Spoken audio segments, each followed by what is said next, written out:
محمد كما باركت على إبراهيم وعلى آل إبراهيم إنك حميد مجيد. وقال الله تبارك وتعالى في كلامه المجيد والفرقان الحميد: وأقيموا الصلاة وآتوا الزكاة واركعوا مع الراكعين. وقال الله تبارك وتعالى في كلامه المجيد: وأقيموا الصلاة وآتوا الزكاة إن الله مع وأقيموا الصلاة وآتوا الزكاة وما تقدموا لأنفسكم من خير تجدوه عند الله. صدق الله مولانا العظيم. وقال النبي صلى الله عليه وسلم: شهادة بني الإسلام خمس: شهادة أن لا إله إلا الله وأن محمدا رسول الله، وإقام الصلاة وإيتاء الزكاة وحج وصوم رمضان إلى آخر الحديث متفق عليه. সমস্ত প্রশংসা, সমস্ত গুণগান, সমস্ত গুণকীর্তন সে রব্বুল ইজ্জত আল্লাহ তাআলার দরবারে ইলাহি, যে রব্বুল আলামিন এই পবিত্র মাসে রহমতের শেষ দিনে, রহমতের শেষ লগ্নে আমাদেরকে এই রমজানের মুবারক মাসের যে তিনটি স্তর রহমত, মাগফিরাত, নাজাত, তো সেই রহমতের শেষ দিনে আমাদেরকে তিনার ঘর মসজিদে গমন করিয়েছেন।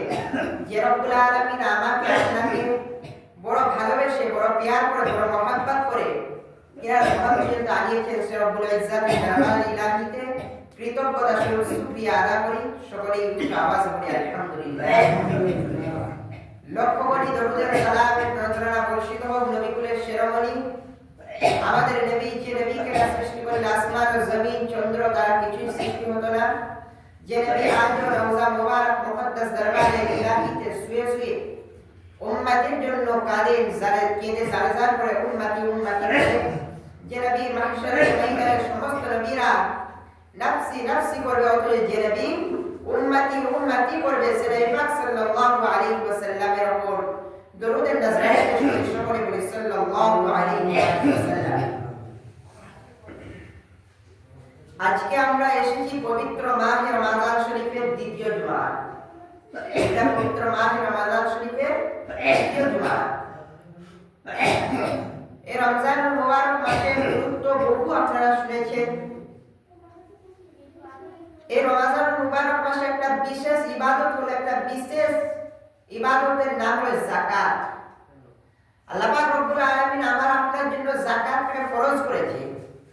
পবিত্র কালামুল্লাহ শরীফের মধ্যে আল্লাহ পাক বারংবার বলেছে ওয়া আকিমুস সালাহ ওয়া আতুজ যাকাত, তোমরা নামাজকে কায়েম করো, যাকাতকে প্রদান করো, যাকাতকে দাও।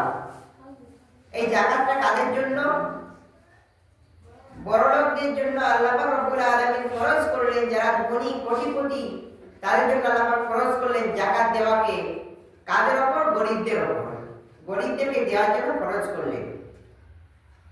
এই যাকাত এমনই একটা ইবাদত, এমনই একটা জিনিস, এমনই একটা অর্থ, আপনার কাছে যদি একটা বছর যদি 7.5 ভরি সমান টাকা অথবা 52.5 ভরি সমান রূপা অথবা এই 52.5 ভরি রূপার পরিমাণ যদি আপনার কাছে একটা বছর যদি মওজুদ থাকে, তাহলে আপনার উপর যাকাতটা দেওয়া ফরজ। যাকাতটা কেন দিতে হবে? পবিত্র কালামুল্লাহ শরীফের মধ্যে আল্লাহ পাক বলেছেন এই যাকাতকে তোমরা যদি প্রদান না করো, তোমাদের কাছে যে উচ্ছিত যে তোমাদের কাছে টাকা পয়সা অর্থ সামগ্রী আছে, তোমরা যদি সেই তার বিনিময়ে তোমাদের কাছে একটা বছর যে রইল, সেই থেকে যদি তোমরা শতকরা 2.5% অর্থাৎ 2.5 টাকা, শতকরা 2.5 টাকা মানে 100 টাকায় 2.5 টাকা যদি না দাও, আল্লাহর রাস্তায় যদি না দান করো, তাহলে তোমাদের শুধু তোমাদের যে টাকা পয়সা অর্থ সামগ্রী যে কমে যাবে সেইটা না, তোমাদেরকে কঠিন আযাবের মধ্যে গ্রেফতার করা হবে।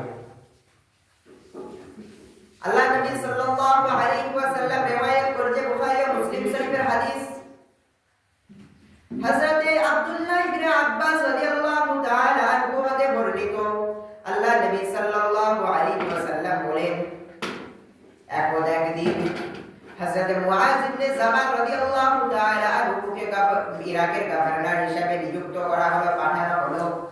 এমন অবস্থায় হযরত নবী করিম সাল্লাল্লাহু আলাইহি ওয়াসাল্লাম ইরাকের গভর্নর হিসেবে যখন হযরত মুআয ইবনে জাবাল রাদিয়াল্লাহু তাআলা আনহুকে পাঠালেন, এমন অবস্থায় হুকুম করলেন, ওসিয়ত করে দিলেন, হে আমার সাহাবী মুআয ইবনে জাবাল, শোনো শোনো, তোমাকে আমি নবী মুহাম্মদ রাসূলুল্লাহ সাল্লাল্লাহু আলাইহি ওয়াসাল্লাম হুকুম করি, তোমাকে আমি বলি যে দুনিয়ার জমিনে তোমরা তুমি যাওয়ার পরে এখানে যাকাতের প্রথাটা চালু করো।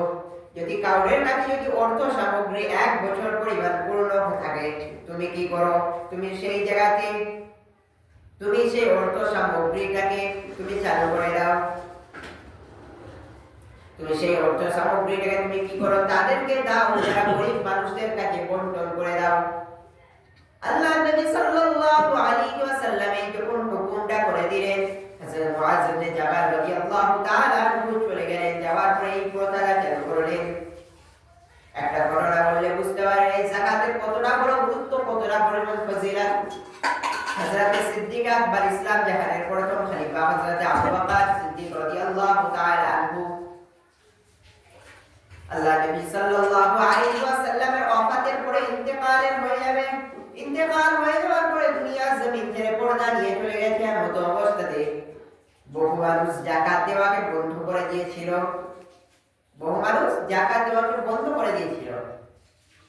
মদিনার মানুষেরা, মক্কার কুরাইশরা তারা কি করেছিল, জাকাত প্রথাটাকে বন্ধ করে দিয়েছিল। জাকাত যে দিতে হয় আল্লাহ পাকের হুকুম, এই জিনিসটাকে তারা বন্ধ করে দিয়েছিল।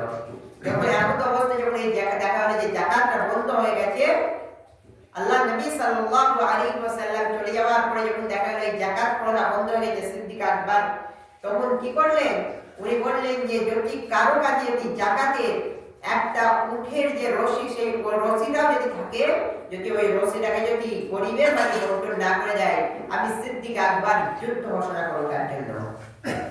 হযরত ফারুক আযম রাদিয়াল্লাহু তাআলা আনহু, হযরত ইসলাম জাহানের দ্বিতীয় খলিফা হযরত ওমর ফারুক রাদিয়াল্লাহু তাআলা আনহু, উনি কি করেছেন, এই যাকাতের জন্য যখন বন্ধ হয়ে গেলেন, উনি হযরত আবু বকর সিদ্দিক রাদিয়াল্লাহু তাআলা আনহুকে বললেন যে ভাই, তুমি এই যুদ্ধটা করো না, কেননা এতে যুদ্ধ হবে, এতে দ্বন্দ্ব হবে, এতে ঝামেলা হবে। তাই হযরত ফারুক আযম এটা বন্ধ রাখতে বললেন, স্থগিত রাখতে বললেন। এমন অবস্থাতে হযরত সিদ্দিক আকবর বলেছিল যে আমার জীবন যদি চলে যায় তাতেও আমি এই প্রথাকে আমি এড়িয়ে যাব না, এটাকে আমি দূরে সরে যাব না। যদি যাকাতের একটা পরিমাণ, যদি একটা চালের দানা পরিমাণ যদি অন্য কাউরের কাছে থাকে, আমি সেই চালের দানাটা যতক্ষণ না পর্যন্ত আদায় হয়, আমি সিদ্দিক আকবর নিশ্চিন্তে ঘুমাবো না। শুধু তাই নয়, আমি কি করব, আমি যদি আদায় করতে পারি, প্রয়োজনে তার বিরুদ্ধে আমি যুদ্ধ ঘোষণা করব। এমনই একটা যাকাতটা, এমনই একটা বড় ইবাদত। এই যাকাতটা কত বড় ইবাদত, পবিত্র কোরআনুল কারীমের মধ্যে আল্লাহ পাক রব্বুল আলামিন ইরশাদ করলেন যে তোমরা যাকাত কাদেরকে দিবে, যাকাত আমাদেরকে দেওয়া প্রয়োজন, কাদেরকে দেব। তার লাগে যাকাত দেওয়ার জন্য পবিত্র কোরআনুল কারীমে আল্লাহ পাক জানিয়ে দিলেন তোমরা এই ব্যক্তিকে যাকাত দাও। 7 শ্রেণীর ব্যক্তির কথা বলেছে আল্লাহ পাক রব্বুল আলামিন।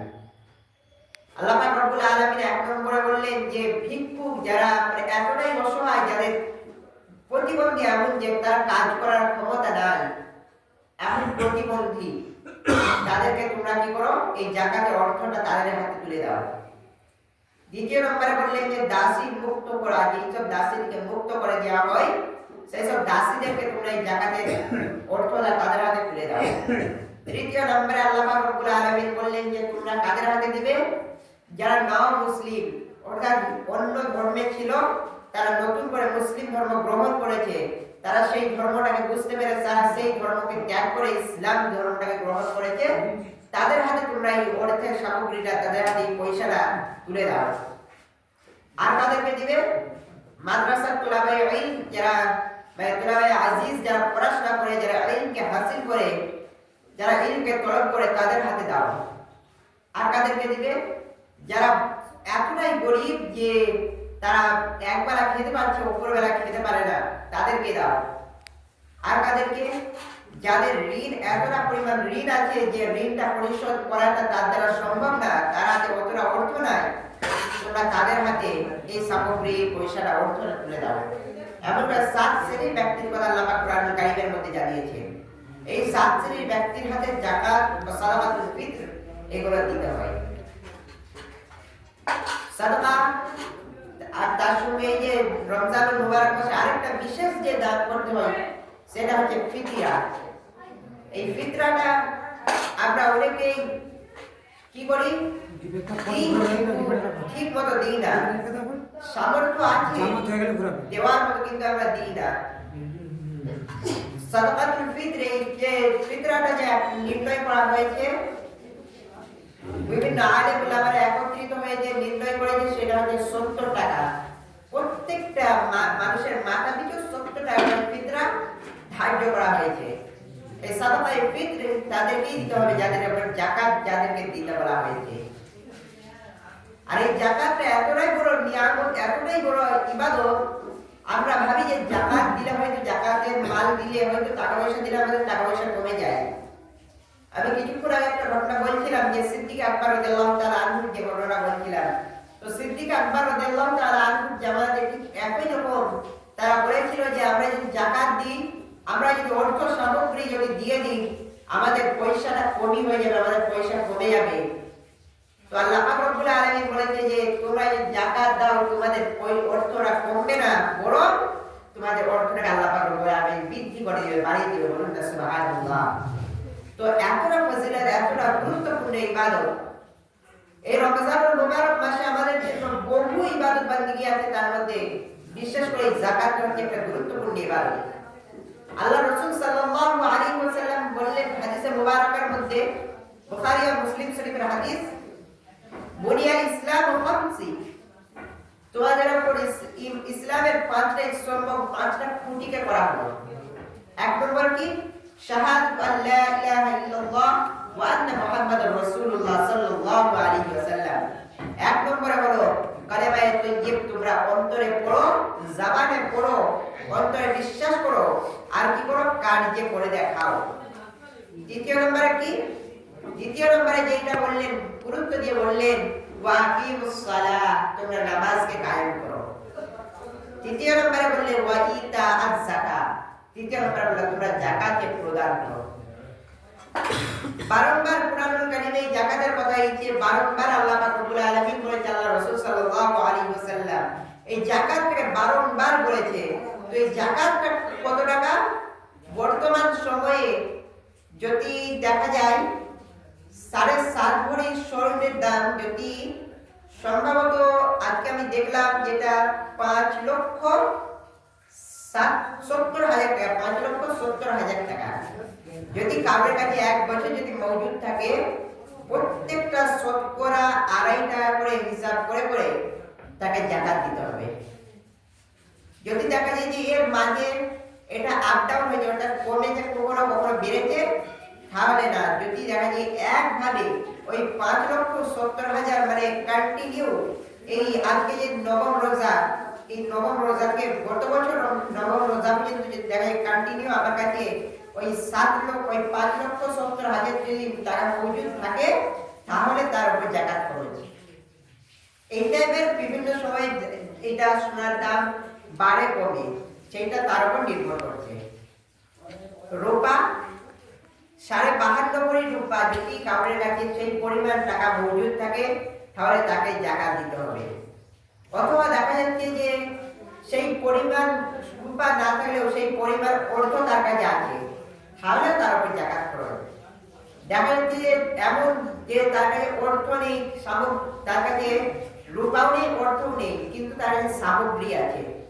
যেমন ধরুন আসবাবপত্র, যেসব জিনিস ইউজ হয় না, ব্যবহার হয় না, সেই সব জিনিসগুলো গচ্ছিত করে রাখা আছে, সেই সব জিনিসগুলো যদি 1 বছর পরিমাণ যদি পার করে যদি দেখা যায় ওই অর্থটা 52.5 ভরি রূপার সমতুল্য হয়ে গেছে, তাহলে তার উপর যাকাত খরচ হবে, নচেত তার উপর যাকাত খরচ নয়। আর যাকাতটা এমনই একটা ইবাদত, ইবাদতের মালি কথা বলা হয় যে ইবাদত যে 2 ধরনের, একটা হচ্ছে ইবাদতে বাদানি, একটা হচ্ছে ইবাদতে মালি। ইবাদতে বাদানি কোনটা? যেটা অর্থ, যেটা শরীর দিয়ে করা হয়, যেমন ধরেন নামাজ, যেমন ধরেন সারাদিন রোজা, এগুলো হচ্ছে ইবাদতে বাদানি। এটা হচ্ছে শরীরকে কষ্ট দিয়ে শরীরের দ্বারা করতে হয়। আর ইবাদতের মানি কোনটা? অর্থ দিয়ে। একটা মানুষকে অর্থ যদি দেওয়া হয় সেটা হবে ইবাদতে মানি, আর যেটা হচ্ছে নিজের শরীর দ্বারা করা হয় সেইটা হচ্ছে ইবাদতে বাদানি। আর এই জাকাত হচ্ছে সেটা হচ্ছে ইবাদতে মানি, ইবাদতের মানির মধ্যে জাকাতটা পড়ে। যদি আপনি যদি জাকাতটাকে যদি দান যদি দিই, আমার আপনার টাকাটাকে আল্লাহ পাক পরবর্তী বছরে বিশ্বাস করা যায় যে টাকাটা আপনার বেড়ে যাবে। কেননা আল্লাহ কোরআনে বলেছে তোমরা যদি জাকাতকে দাও, তোমরা যদি অর্থ সামগ্রীকে যদি তোমরা যদি পয়সাটা যদি গরিবের মধ্যে বন্টন করে দাও, তাহলে তোমাদের অর্থ সামগ্রীকে আল্লাহ পাক বাড়িয়ে দিবে। আর যদি তোমরা যদি না করো তাহলে তোমাদের জন্য কঠিন আযাব, তোমাদের জন্য কঠিন আযাব অপেক্ষামান, তোমাদেরকে কঠিন আযাবের মধ্যে গ্রেফতার হতে হবে। তাহলে আজকে আমরা খেয়াল করে দেখি দুনিয়ার জমিনে লাখ লাখ টাকার মালিক, কিন্তু তারা জাকাতকে দেয় না, তারা জাকাতের প্রতি গুরুত্ব দেয় না। কিন্তু কোরআনুল কারীমে হাদিস মুবারকের মধ্যে যে জিনিসটাকে রাসূলুল্লাহ সাল্লাল্লাহু আলাইহি ওয়াসাল্লাম আল্লাহ পাক রব্বুল আলামিন বারংবার তাকিদ দিয়েছে, গুরুত্ব দিয়েছে, সেই জিনিসটাকে আমরা দুনিয়ার মানুষেরা অতটা গুরুত্ব দিই না। আমাদের দরকার যেমন দুনিয়াতে আমরা যদি কামিয়াবি করতে চাই, যদি দুনিয়ার জমিনে আল্লাহ পাককে রাজি খুশি করতে চাই, আমাদের দরকার পবিত্র কালামুল্লাহ শরীফের মতে চলা, আল্লাহর রাসূলের দেখানো পথ মতে চলা, প্রত্যেকটা হুকুম আহকামকে কায়েম করা, প্রত্যেকটা হুকুম আহকামকে নিয়ে বাস্তবায়ন করা দুনিয়ার জমিনে। এই জাকাত কেমন ভাবে দিবেন আর কি করবেন? আপনার যদি জাকাতের যদি সামগ্রী, আপনার যদি টাকা পয়সা যদি দেখা যায় যে 52 রুপা অথবা 7.5 সোনার সমতুল্য টাকা আপনার কাছে গচ্ছিত আছে, আপনার কাছে আছে, তাহলে যখন কোনো মানুষ আসবে, কোনো একটা গরিব আসবে, এতিম আসবে, অসহায় আসবে, তাদেরকে ফিরিয়ে না দিয়ে প্রথম বাড়ি তাদের হাতে তুলে দাও। আমরা কি করি? জাকাতের টাকাটা বিভিন্ন মানুষের মাঝে বন্টন করি।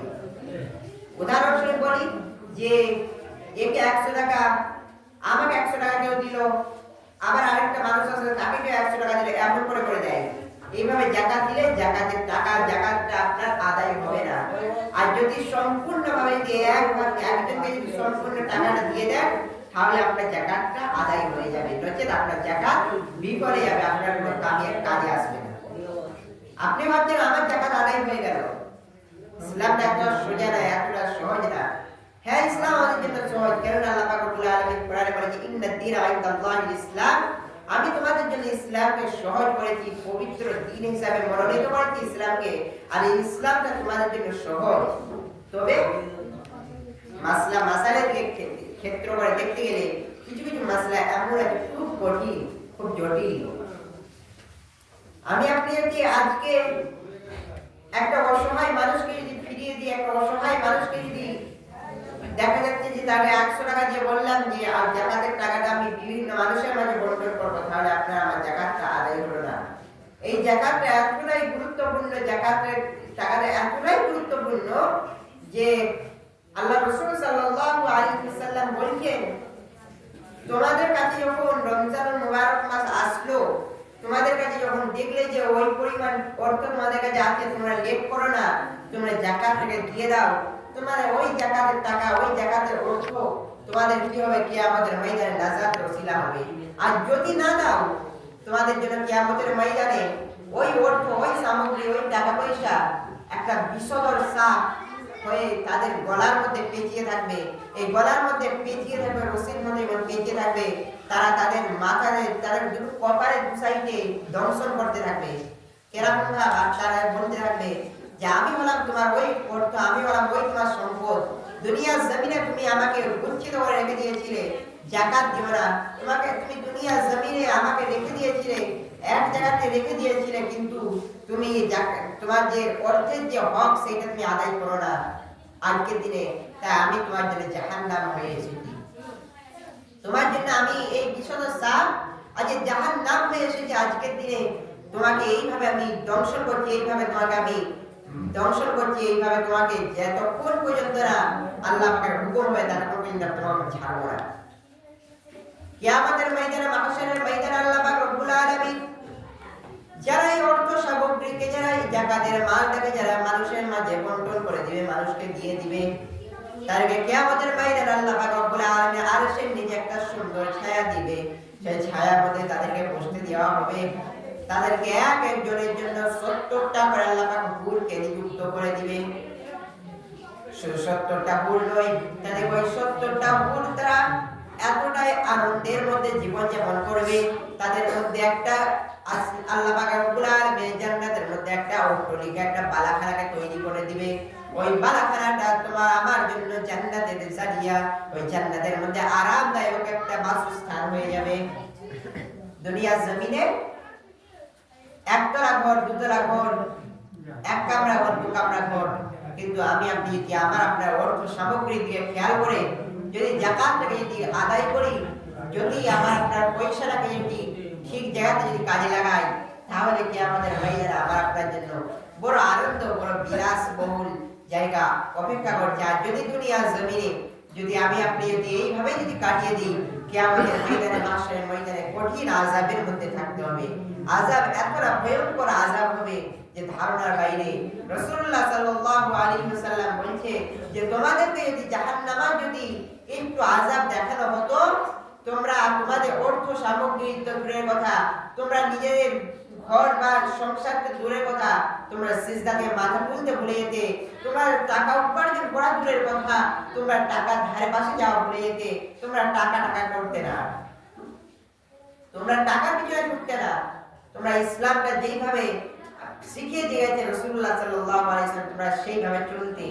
আজকে যদি আমাকে আপনাকে জাহান্নামে যদি জাররা পরিমাণ যে আযাবকে দেখিয়ে দেওয়া, কিন্তু আল্লাহ পাক রব্বুল আলামিন আমাদেরকে দেখাননি, কেননা এই আযাব খুব ভয়ঙ্কর আযাব। আল্লাহ পাক রব্বুল আলামিন চান না আমার বান্দা বান্দীরা কষ্টের মধ্যে থাকুক। যদি চাইতেন তাহলে মিরাজের দিনে আল্লাহ পাক রব্বুল আলামিন 50 ওয়াক্ত থেকে আল্লাহ রাসূল যাওয়ার পরে 5 ওয়াক্তে কমিয়ে আনতেন না। উনি বলতে পারতেন যে তোমার উম্মতের 50 ওয়াক্তে আদায় করতে হবে, তোমাদের জন্য কোনো কম হবে না। কিন্তু আল্লাহ পাক রব্বুল আলামিন চাননি আমার বান্দা বান্দি আখিরি জামানার নবীর উম্মতেরা কষ্ট পাক। এই রমজানুল মুবারক মাসে আসুন আমরা নিয়ত করি এই যাকাতের দিকে গুরুত্ব দিই, নামাজের দিকে গুরুত্ব দিই, ইসলামের দিকে তাকিদ দিই। আল্লাহ পাক রব্বুল আলামিন আমাদের সকলকে বেশি বেশি পরিমাণে ইসলামের উপর অটল থেকে ইসলাম যেভাবে শিক্ষা দিয়ে সেইভাবে চলার তৌফিক দান করুন। সকলে বলি আল্লাহুম্মা আমিন। আল্লাহ পাক রব্বুল আলামিন আমাদের সকলকে যাকাতটা সুন্দরভাবে আদায় করার তৌফিক দান করুন। সকলে বলি আল্লাহুম্মা আমিন। আল্লাহ পাক রব্বুল আলামিন আমাদেরকে পবিত্র মাহে রমজান শরীফের প্রত্যেকটা হককে পুঙ্খানুপুঙ্খানুভাবে আদায় করার তৌফিক দান করুন। সকলে বলি আল্লাহুম্মা আমিন।